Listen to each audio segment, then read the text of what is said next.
Welcome to the Breath of Life podcast. I'm Yulia. Here, we explore the world and our place in it through the lens of interconnectedness.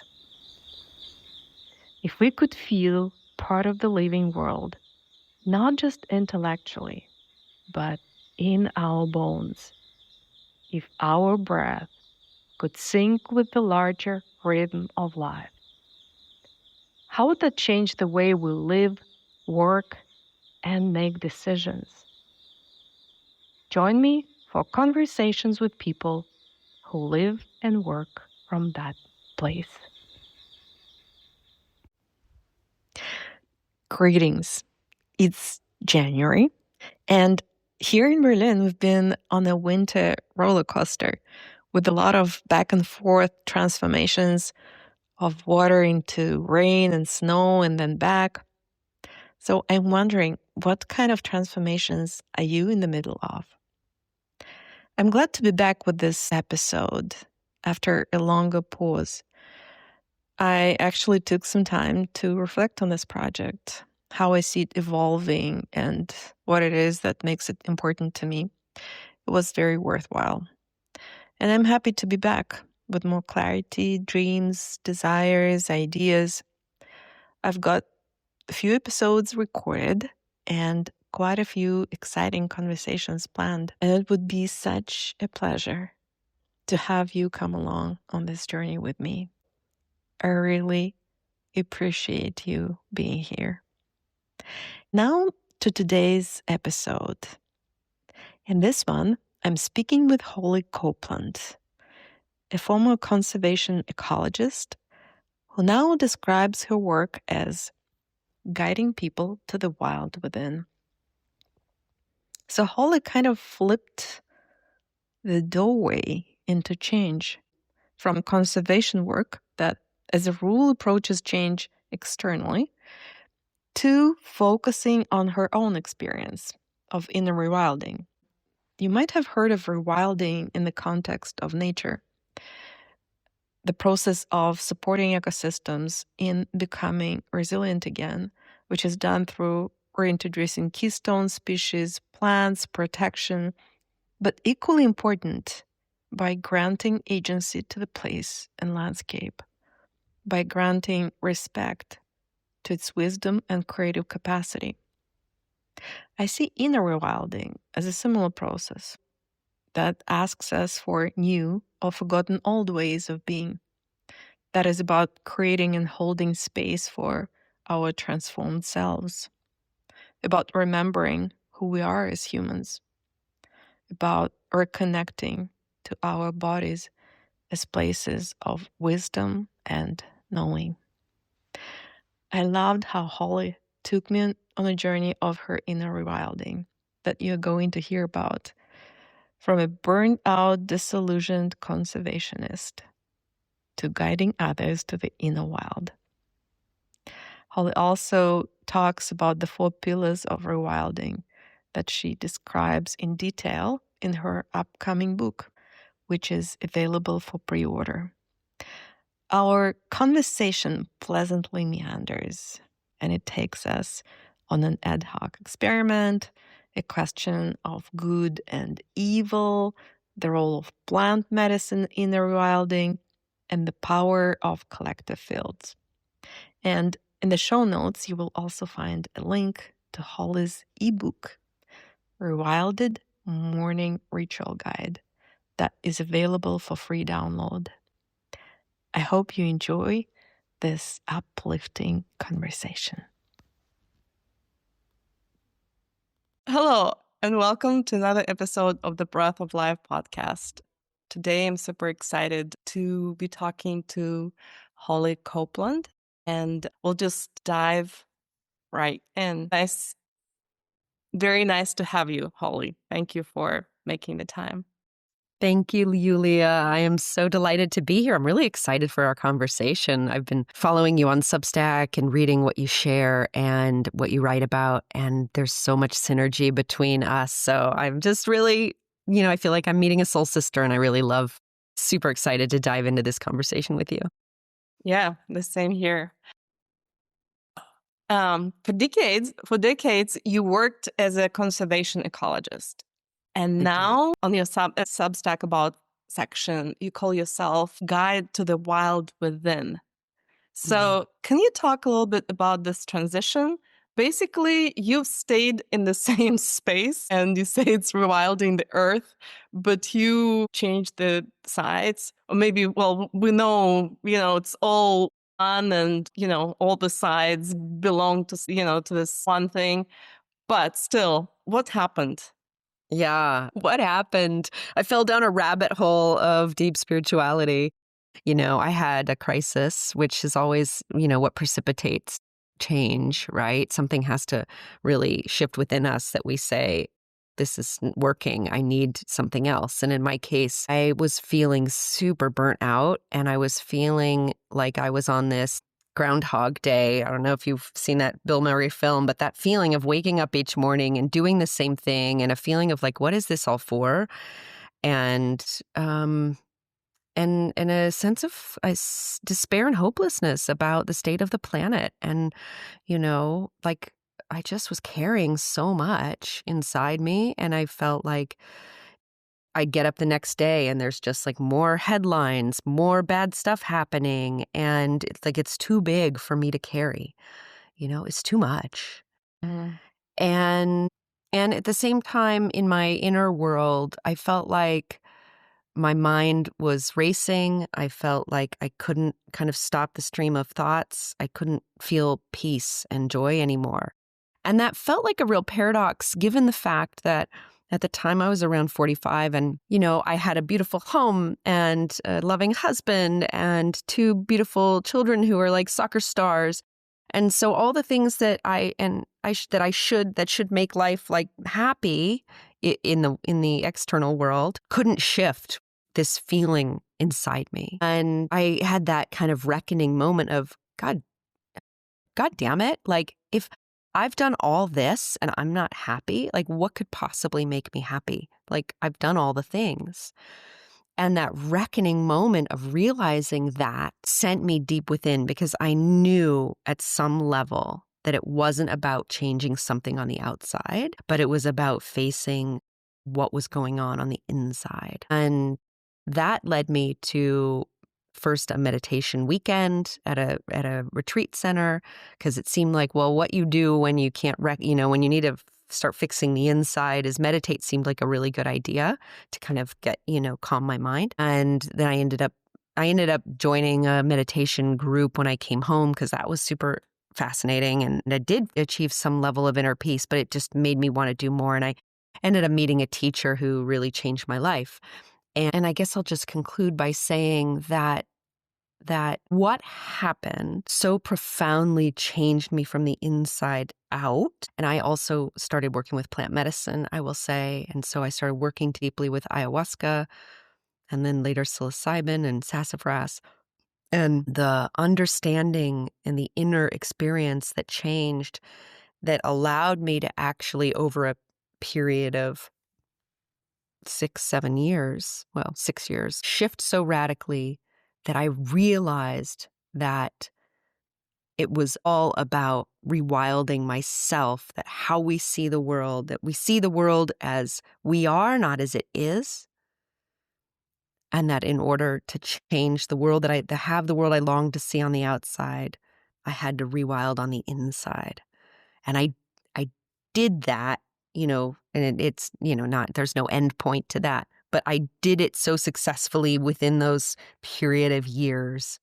It was so profoundly gave me the peace and happiness that I longed for. And I so deeply changed myself that I realized that it was my life path and my mission to help others and support others to do the same. Yeah, I mean, I also a little bit recognize myself in your story. I worked at Greenpeace at one point and I left because I was so exhausted. I burned out. And it also makes me think about a lot of activism and the environmental organizations that, on the one hand, I mean, they're doing wonderful things. I'd say not all of them are doing wonderful things.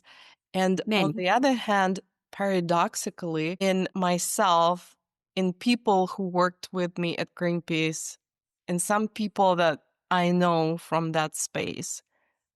There isn't that, like in rewilding, how you are describing it, it's not there. It's kind of so much armor from the outside and fighting. And I mean, it's hard. I don't have a solution for that because it's, you do need to fight.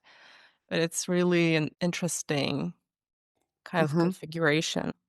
Yeah. Yeah. Okay. Yeah. So, Can I respond to that one yeah, thing of that you course, said of there? course.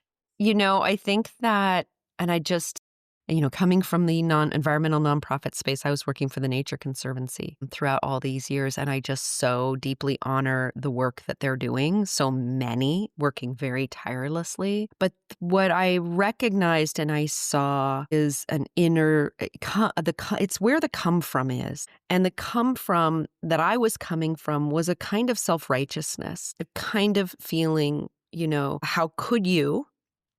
Kind of to others, anger, of course. And I think armor is the right word, a kind of armoring, that I had put on and others around me had put on. And I think that what I have learned and what I carry in myself now and I see is that there is a way to be both happy and joyful and holding trust that all is deeply well at the deepest levels, you know, and at the same time do the work. It doesn't mean that we don't continue to, work on our passionate, external world, 3D world passions, whatever they are, right? It doesn't mean that that work stops, but you carry it. The frequency with which you do the work inside yourself is vastly different. You hold a kind of compassion while you engage in the world. Um, you know. So, I mean, Thich Nhat Hanh, right? The best way to save the environment is to save the environmentalist. So that to me is what the inner journey, this inner rewilding is really about. It's about shifting. It's about opening our hearts in the midst of the pain of the world and how to hold your heart open even while you do the work.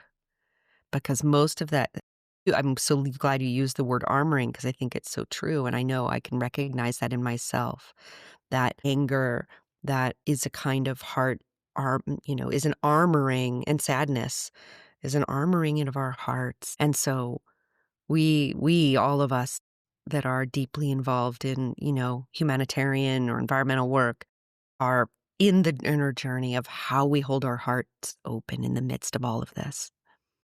So I was going to ask another question, but now that you're saying that it's about opening our hearts in the midst of all those crises that are happening, um, I guess we also understand why so many people are closing their hearts, right? Because it's hard, because you work for an NGO, and then you end up burning out, or you open your heart with empathy, compassion, and then you're overflown by grief that you cannot cope with. So, can you talk about that? How do you go about opening your heart and at the same time kind of keeping your heart healthy, I guess? Yeah, yeah, yeah, beautiful, right. So, okay, that's the answer. How do we do it? How do we open our hearts? And so this, I wrote my book, Inner Rewilding, which will come out very soon, at the beginning of January.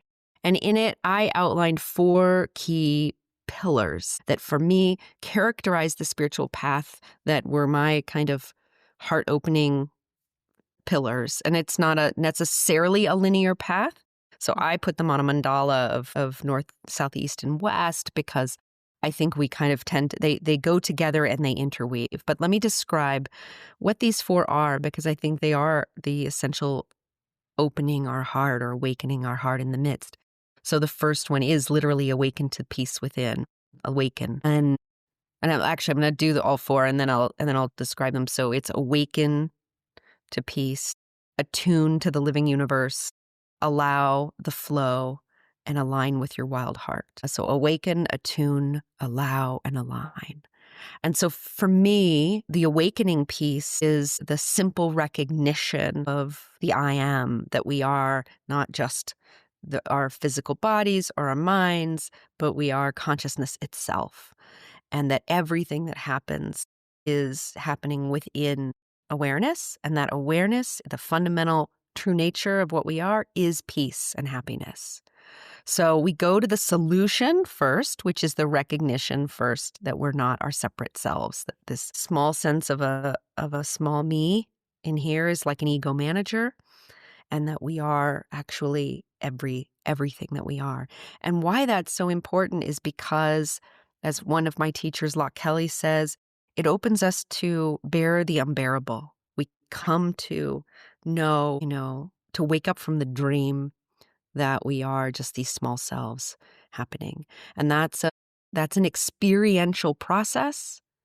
We can't think our way there. This was such a big aha for me in the spiritual path, because I'm a consummate thinker and analytical mind, because I'm a scientist. So I had been doing spirituality work since I was a little kid, actually, like 12, 13, but I was always reading about it. I wasn't actually experiencing that. And these pointing out instructions that I learned from my teacher, the Tibetan Dzogchen and Mahamudra instructions, pointed me to the peace within, in 5-minute pointings, in 5-minute meditations. And that, for me, gave me the ground, the space that could hold all of that. So if I ask you right now, are you aware? What happens? What's your answer?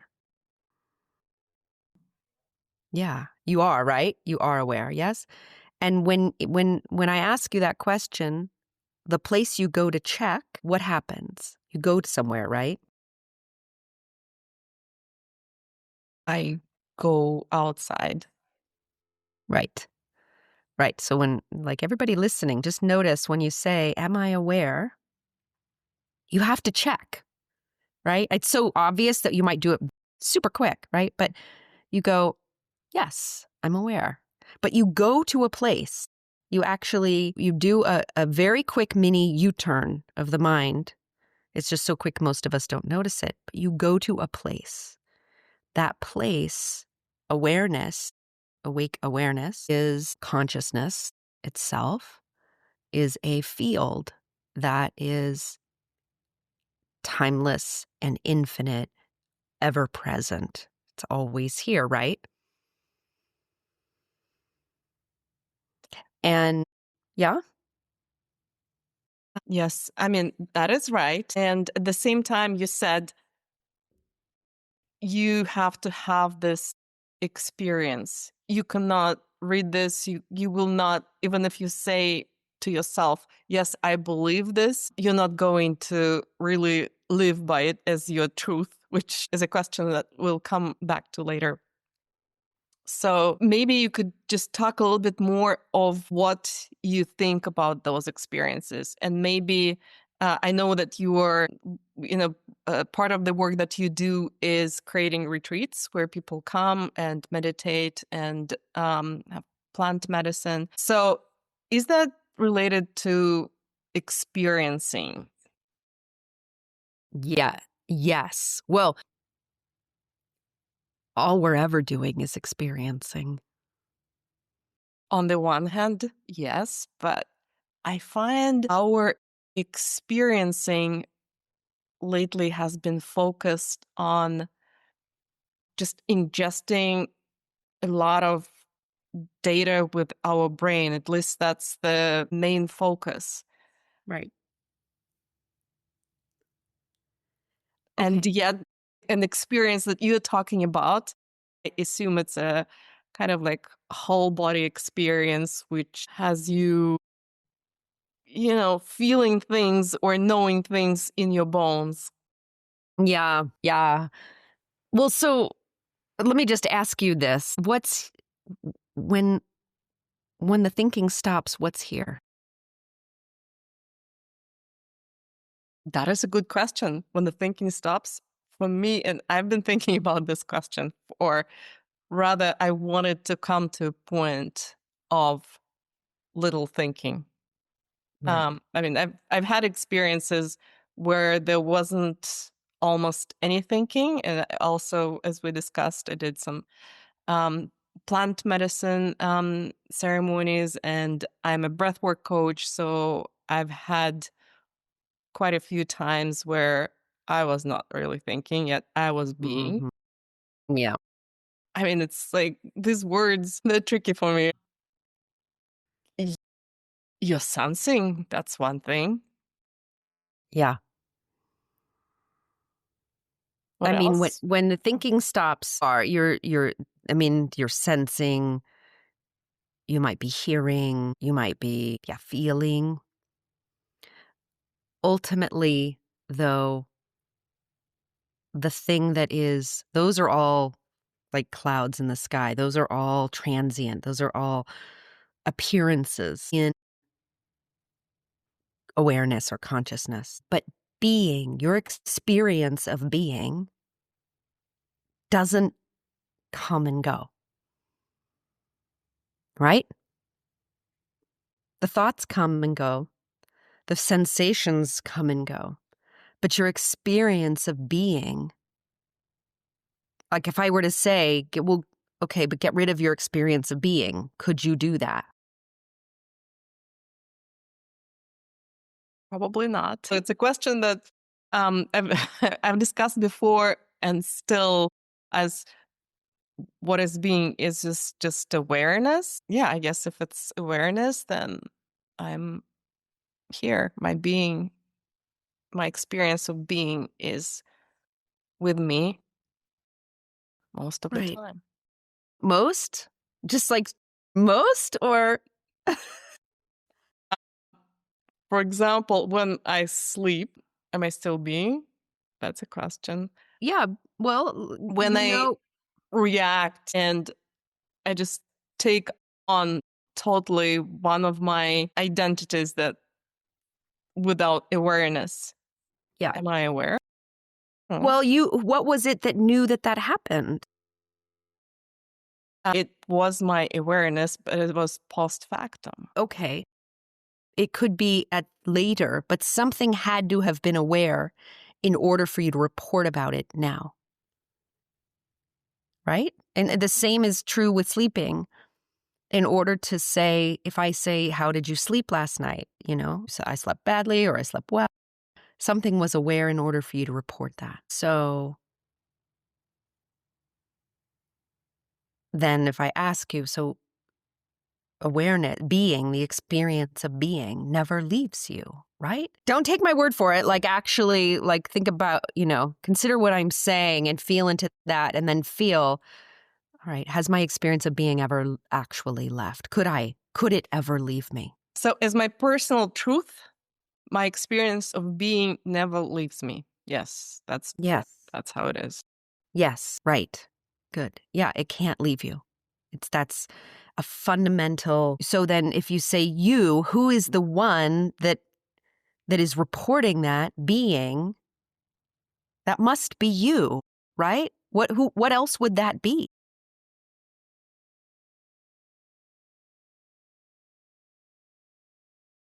Well, if we are saying that it's the field of consciousness, then it could be the field itself. But what is that? That must be, if we say the I that is the you that is answering that, then you must be that, correct?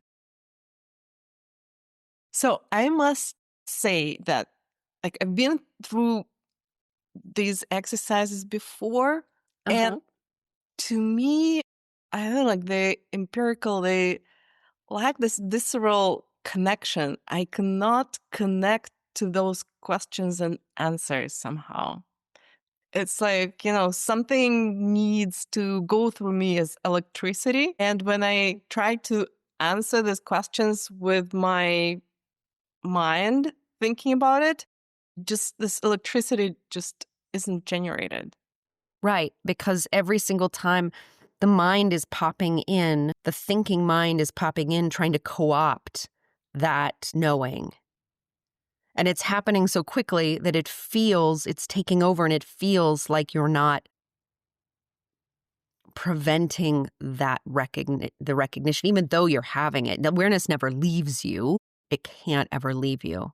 But there's a thinking mind that's kind of co-opting, that Mhm. recognition, which is And totally yeah, and natural. actually this was a really good experiment because I think for a lot of people nowadays, this also the mind prevents them from having that experience of this field, and maybe that crack is not there.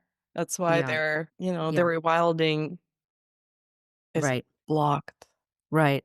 So this is also, to me, why this second part of my Awaken, Attune, Allow, and Align, attune to the living universe. Because for me, what that really speaks to is that when we attune to the frequencies, to the feeling, to the felt sensation of what we actually use the body. And so this is more of the somatic part of Mhm. my work, is that when we actually just sense and feel deeply with what's here, it allows us to get out of the thinking mind and kind of come in, like to do that drop into the heart. And it's kind of like a down and open to through this sort of vehicle of feeling and sensing subtle energies. And I found that that was a very powerful way and I also guide breath work.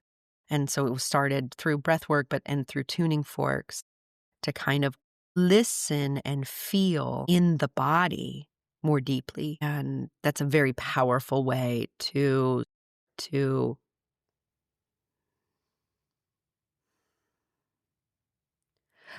calm the body down enough to like really open to all of the subtle energies that are, you know, that are here and all around us all the time, to this other multidimensional aspect of reality. So, and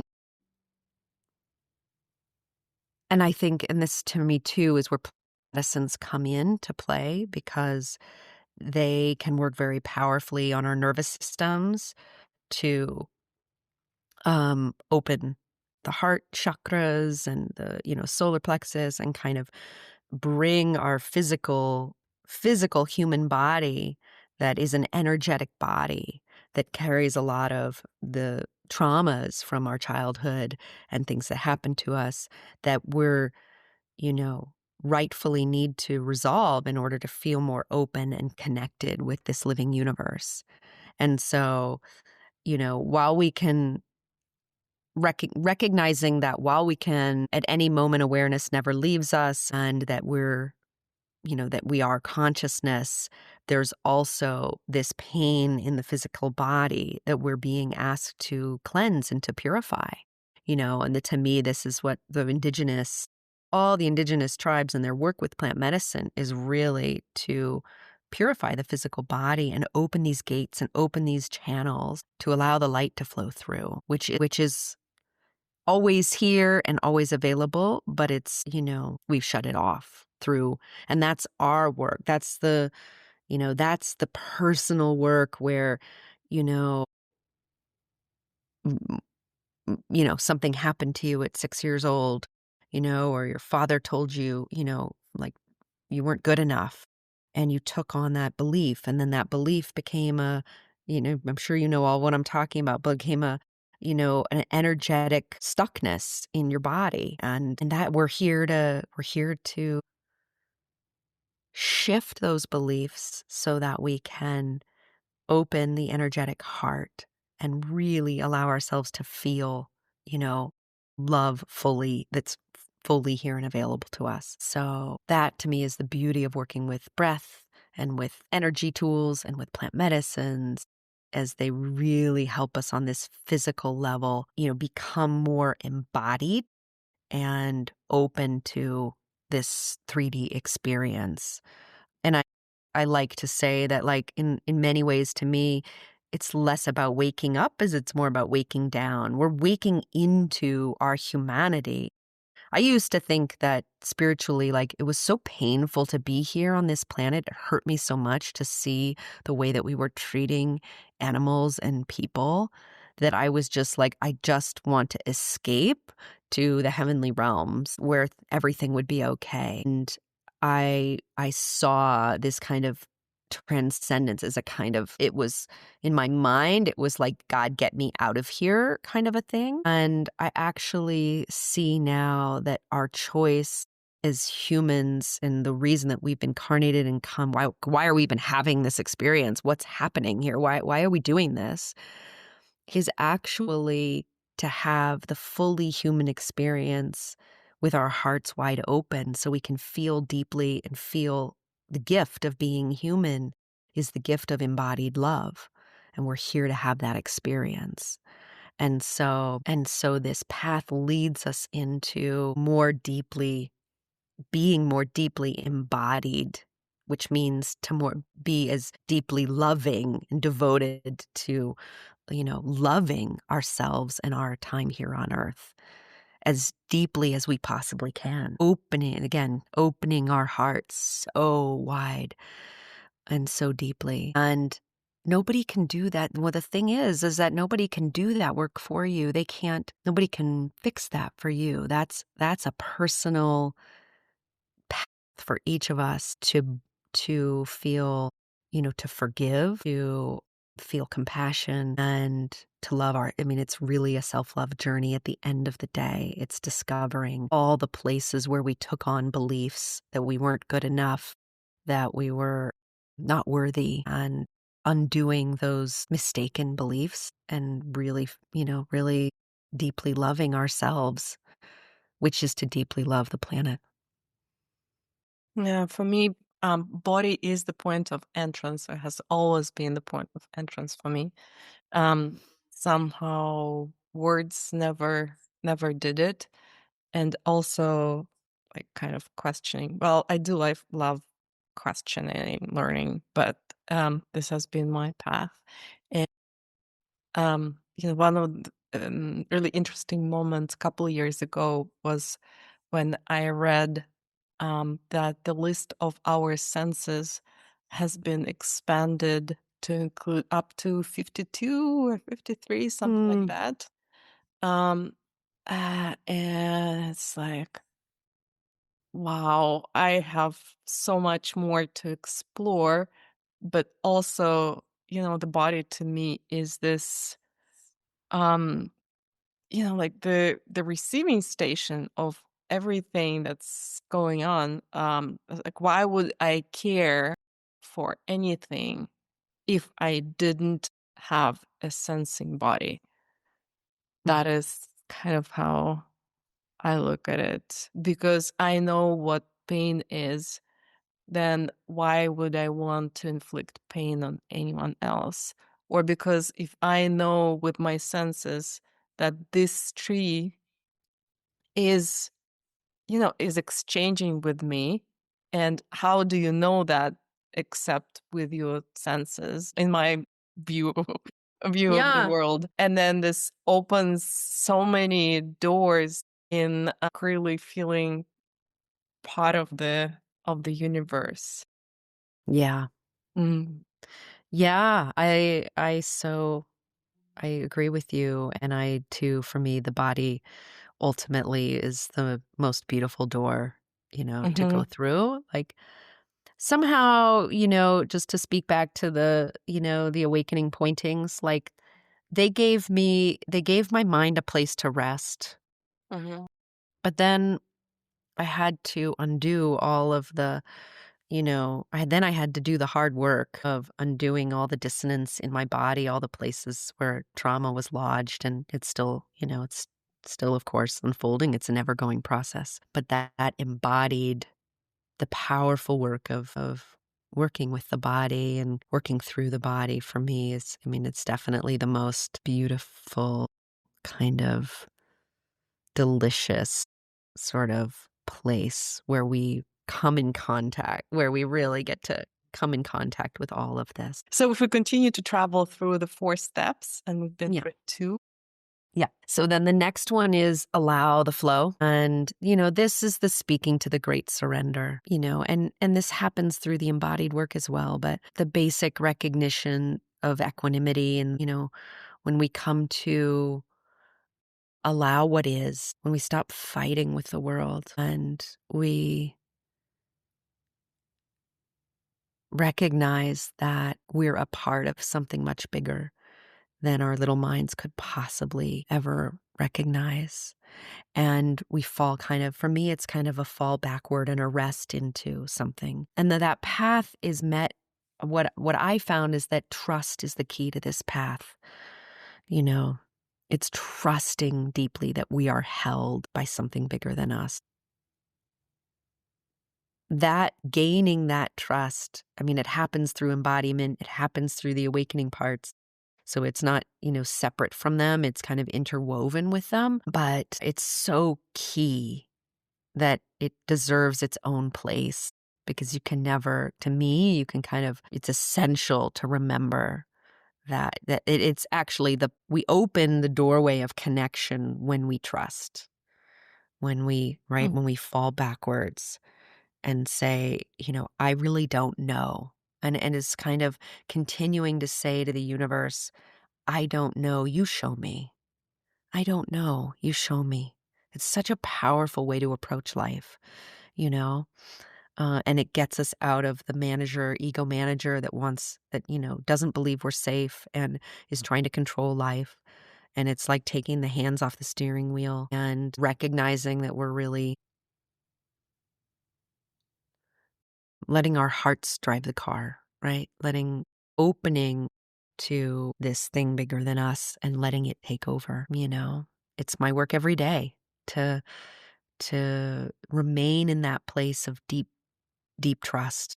And what I find is that that's where the magic and the miracles happen. Magic and the miracles happen when we let go and trust. And we ask the universe to partner with us to show us the way.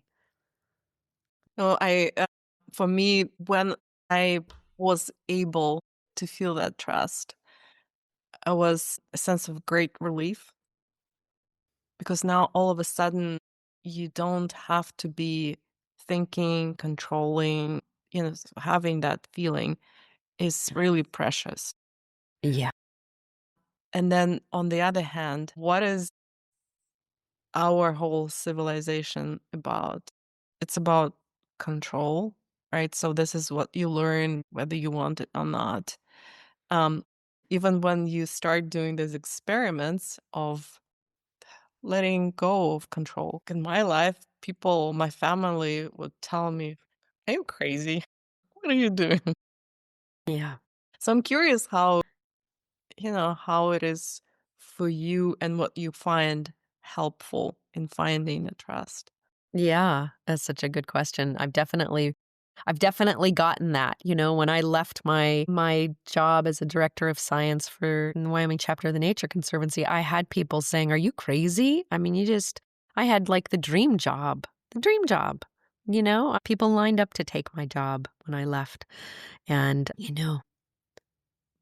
but I knew deeply in my heart that I wasn't meant to stay there. And so the to me, it's about heart knowing. It's about heart mind.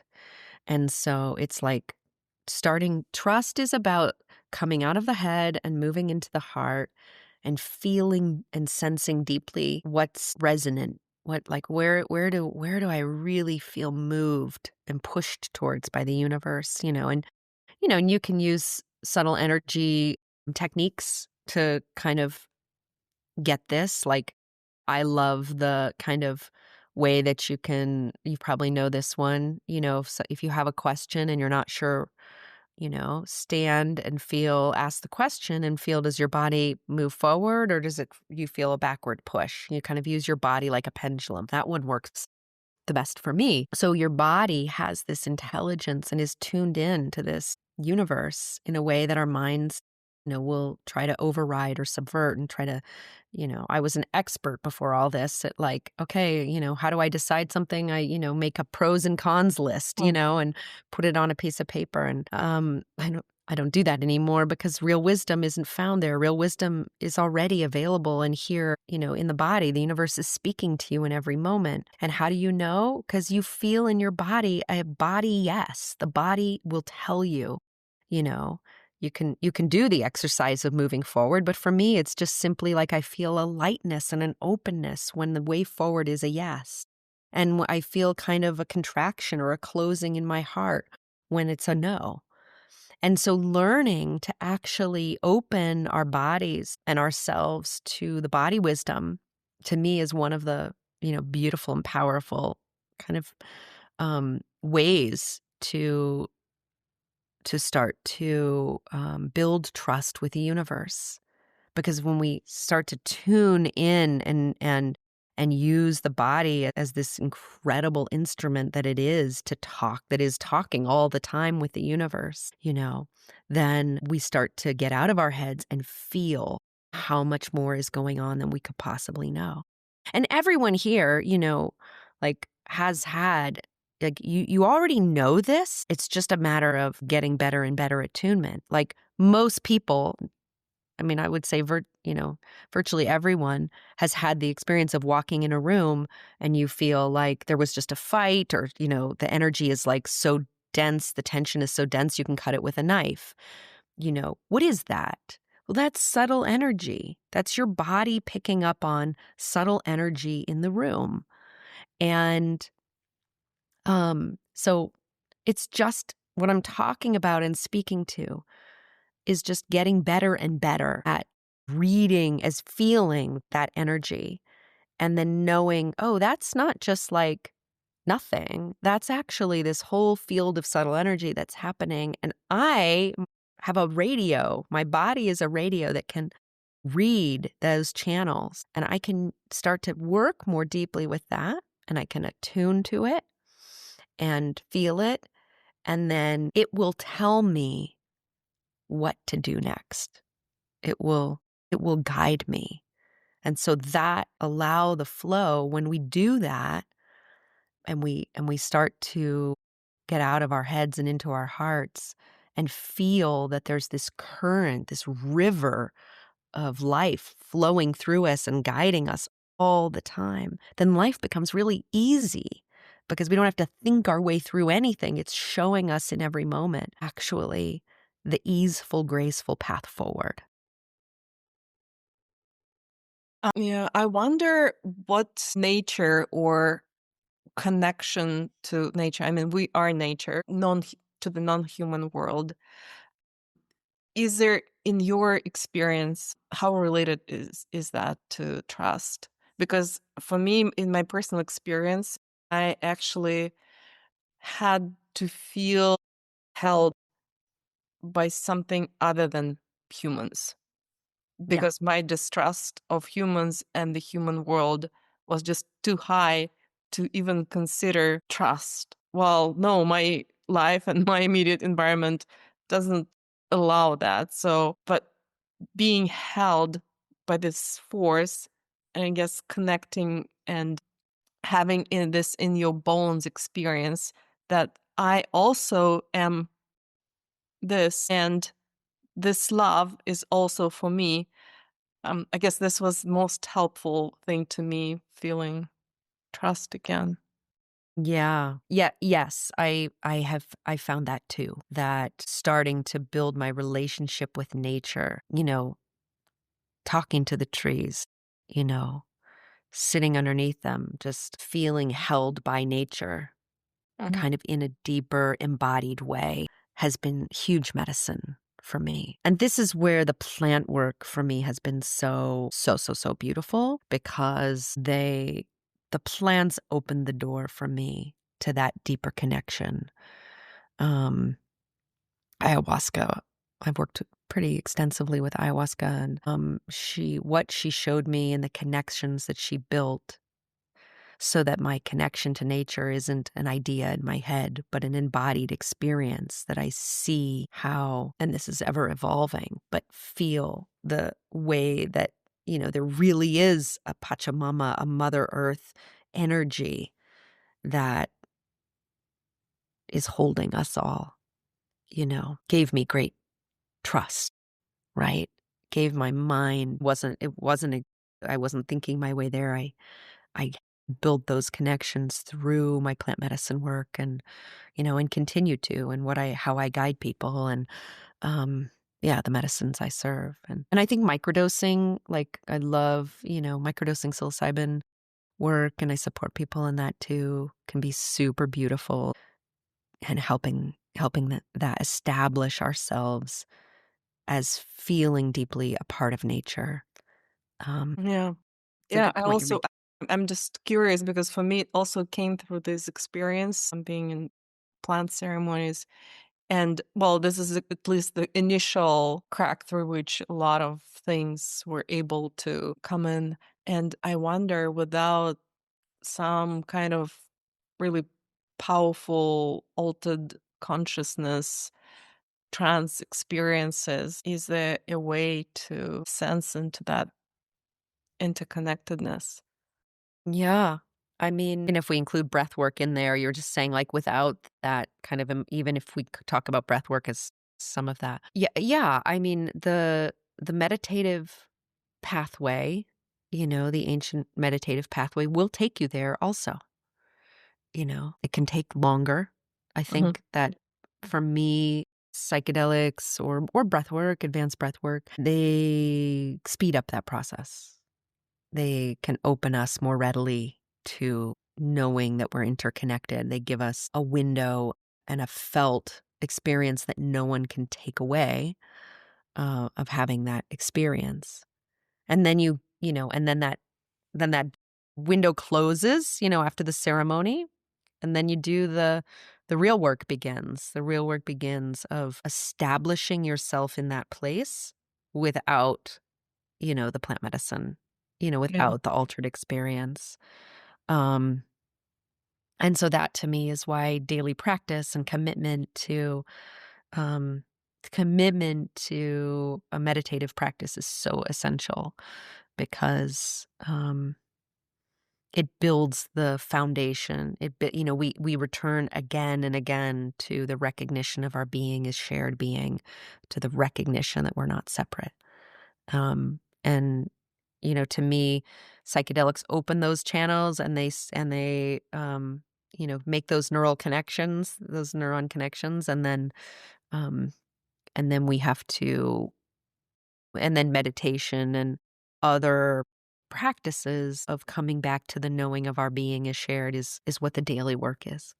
Yeah. They give you a sneak peek.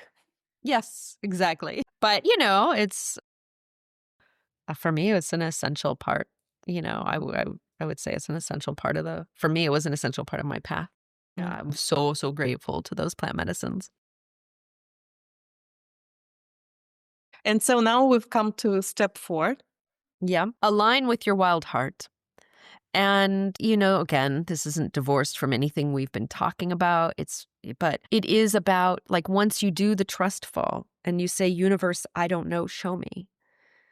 Then once you feel rooted deeply in consciousness as you're come from, then align with your wild heart is moving through life and taking action with what resonates, with what feels aligned. And so every time you say, my God, that resonates so much, that's your heart knowing, speaking through you. That's your embodied presence. That's not just a throwaway. It's really essential to start to pay attention to those moments, to those places in your life where you say that resonates so much. That's you giving voice to coherence in your system, to places that, that's energetic coherence in your body. And so the way I conduct my life now is I pay really close attention to places where I to people that I interact with and places where I say, oh my God, that resonates so much. That's the universe saying, go there. If there's like a big, wandering down a path and there's a big arrow pointing, go that way. That's the universe saying, go that way. So those people and places in your life where you feel that, you feel at home, you feel, I love that. That's a yes. Go there, go that way, align with your wild heart.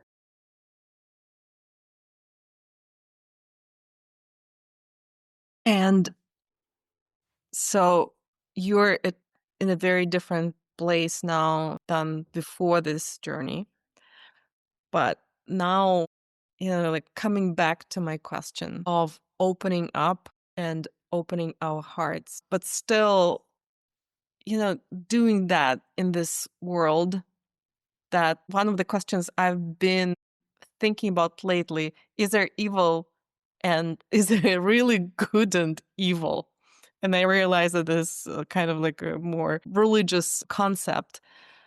But still, actually, in the human world, I'm now thinking that probably I could call things evil. I'm still in the process of thinking.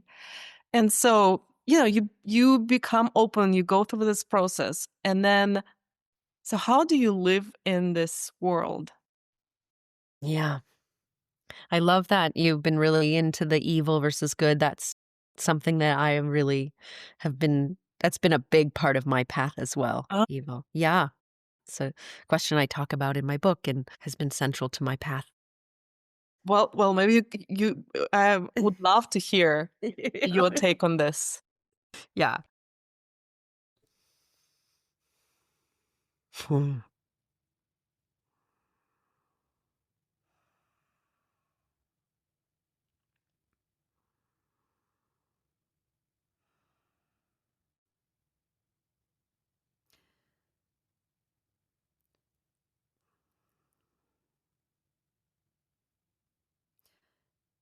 At the relative world level, there are I think what we call evil are things that there are things that are vastly incoherence, in dissonance, in out of alignment with universal law. And at the relative level, those exist. That is happening.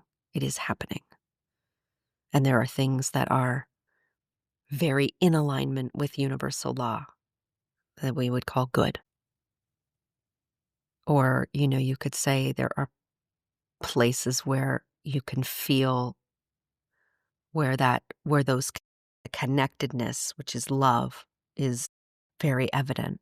And there's places where it feels very absent at the relative world level. Yes, I would say that is true. And simultaneously, at more than relative level, beyond this relative level, at the absolute level, no, there's just love.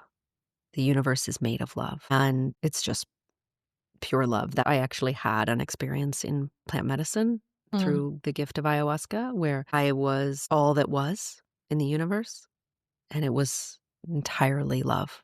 That's all there was. And so that isn't that was it. And suddenly, in the gift of that experience, it became, I felt knowing, like deeply felt knowing that we are made of love. Another way to say it would be like deep, what we call evil is disconnection from the knowing of that love.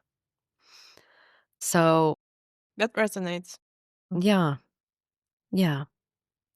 And so we hold, the experience of being human is to hold the paradox of both at the same time, to be able to not deny that those things at the relative level are happening. And we can hold that, and we can hold that knowing that, you know, just like the dream, a dreamed mind, the dreamer is completely at peace and resting and asleep and can have a terrible nightmare, in that moment. And that nightmare exists while the dreamer is completely fine and peaceful in bed. I think it's something like that. So we're experiencing evil like a nightmare. Meanwhile, God, all that is completely okay.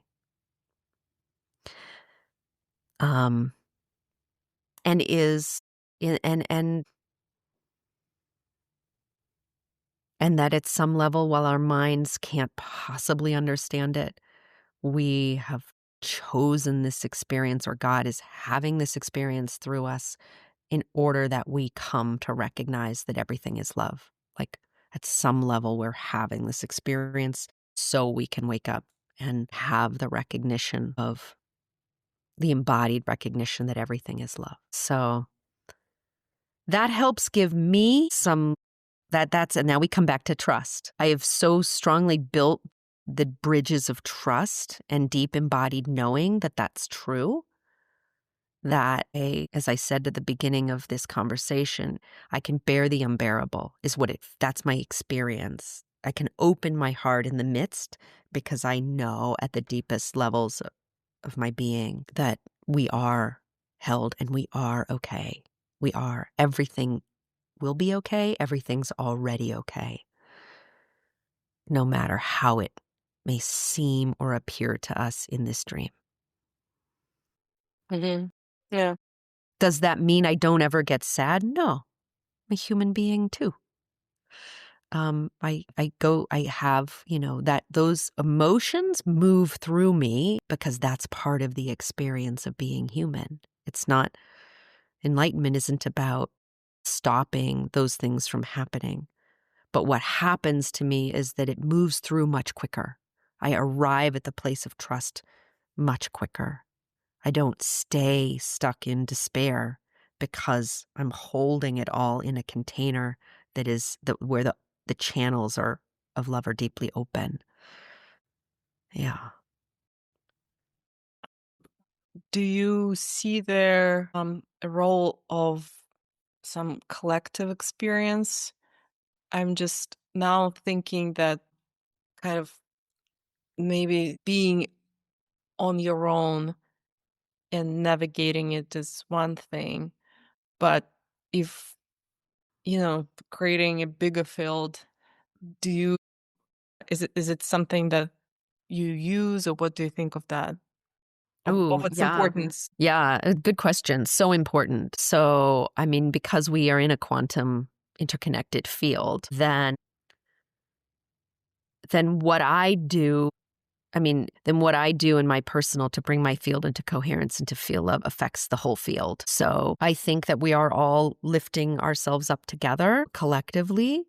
I mean, I think heart maths work to show, that the way that our prayer, the beautiful work that's been done to show the way that prayer and collective Mhm. meditation can affect an area very far away. And there's been such beautiful work on that. Shows that there is great value in collectively, praying or meditating or working together. Um, and so at that level, we're supporting each other. As each of us individually is waking up, we are collectively supporting each other, and we can even magnify those effects by coming together in these ways. Yeah. Some of my most beautiful experiences ever, I think, come from being in some kind of a collective where sometimes I would feel this field resonating or Mm, mm. electrifying the whole body. Me too. Yeah, I'm glad you brought that up and you're speaking to that. I think that's very, very. And it also, to me, it kind of sounds more doable, Mm-hmm. maybe, if I am to open my heart, um, and knowing knowing this world. it's really cool to have people to share these experiences with, like singing together, praying together, breathing together. Totally. As a human, it gives you something to hold on to. Yeah, I mean, it's more powerful. You said it. Like it magnifies those experiences. They're more, I mean, my deepest meditations have been, in group meditation. Um, yeah, like there is no question in my mind the power of the field, of the collective to support us. And this is why, like, when I guide plant medicine ceremonies, like in a group, it's so powerful, to do that work together. Yeah, that was my next question. Mhm. And being mindful of the time. So that I was going to ask, do you see that in your retreats and during those ceremonies Ah, of the absolutely. collective? I've absolutely seen that over and over again. Yeah, it's Hmm. to me that really the beauty of the work. And how can people experience your work? You mentioned that Yeah. your book is coming out. Yeah, so I have a book, Inner Rewilding, coming out January 8th. You can already pre-order it on Amazon, if its interview releases before then. And I have a retreat in Costa Rica in April that I'm gonna lead. We'll do 2 plant medicine ceremonies, and it's gonna be in one of the most beautiful places on the planet. So if people would like to join me there, I would absolutely love to, have you on, come along with us. I think it's gonna be a trip of a lifetime. It's gonna be extraordinary. And yeah, that place, the Osa Peninsula, is one of the most biodiverse places on the planet. So the wildlife is just off the charts. So, Mm-hmm. yeah, it's going to be extraordinary. And I'm online every week on Insight Timer. I guide meditations weekly live there. So, um, people are welcome to come 10 a.m. Pacific time. So the evening in in Europe, if you want to come join me there. So I have a number of offerings, Hmm. ways to connect with me. Yeah. I'll have a course coming out soon about the book too, that goes along with the book. Yeah. Well, it was super beautiful talking to you, Holly. Thank you so much. And yeah, I love this conversations where I think a lot of things are not cut in stone and you're just flowing and like sensing what emerges. Yeah, it's the beautiful emergent property of life, right? Right. Like it's happening, like what we're talking about is happening in real time, right? It's not a concept. It's actually, there's an emergent flow to the conversation that happened. It's so beautiful. And that's why I love doing these conversations too, because it's like you just never know where it's going to go or what's going to come up. And that's the mystery. So maybe to finish with, what would some advice or couple of maybe practical tips be for someone who is after in a rewilding? What is a good place to start? What are things that don't feel overwhelming or, don't feel like plunging into Yeah. an abyss? Yeah, yeah. I mean, I would say that, two things. I mean, one, to start to cultivate an inner practice. And I think guided meditation is really helpful because I know when I started meditating, I had no idea what I was doing. And I think, I tried sitting down like when I was 14, I tried sitting down with a candle and, I had this feeling of like, so what? Like, what's this really doing? So, guided meditations are like training wheels, and I think they're super important. And they take us and show us and point us. They've been used by time immemorial, but, so I encourage people to, try a 10, 15-minute guided meditation and try it every morning. Like, do make a commitment to a consistent practice of showing up. And very soon I'm going to release I have a little ebook about that just how to begin a practice, where to start. In fact, I'm happy to give it away. It's ready to go. I'm happy to give it Hmm. away. I can include it in the show notes. Yeah. Yeah, yeah. So we can make that happen. Mhm. Um, so that's one. And then, really two, is to start to trust your inner knowing. Start to practice what feels like resonance in your body and what feels like a yes in your heart.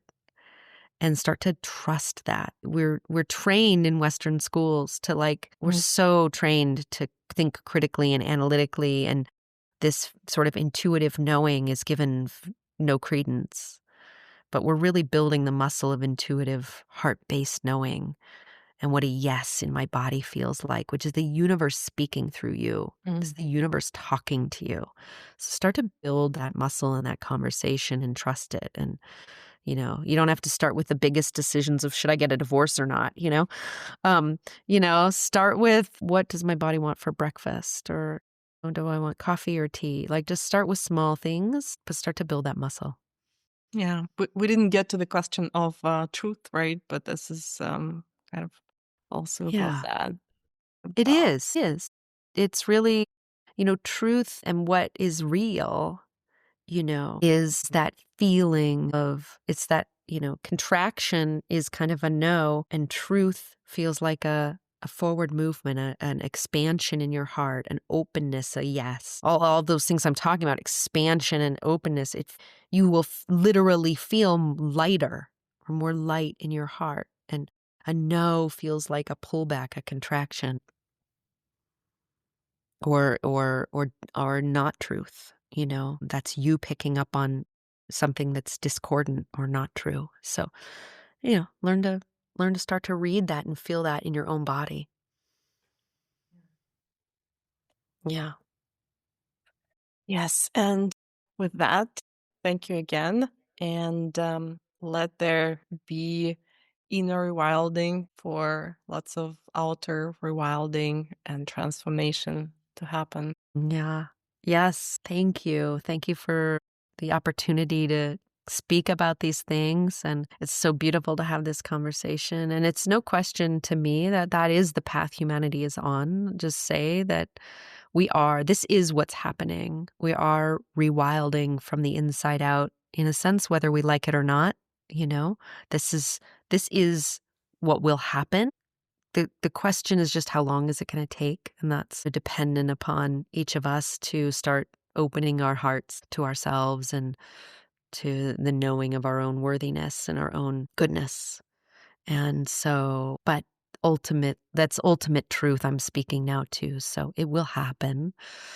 And I'm just putting every ounce of my energy into supporting that for as many people as possible. Mm, Yeah. yeah. Yeah. Yeah, wishing you the best in your work. Well, thank you so much. Thank you, you too. And thank you for bringing these conversations, and your beautiful writing and all of what you share resonates with me so deeply. Thank you. Thank you for listening to The Breath of Life. It means a lot to me. If something in this conversation touched you, consider sharing it with someone and connecting in the process. Follow The Breath of Life for new episodes, and join me on Substack, where I publish my weekly writings.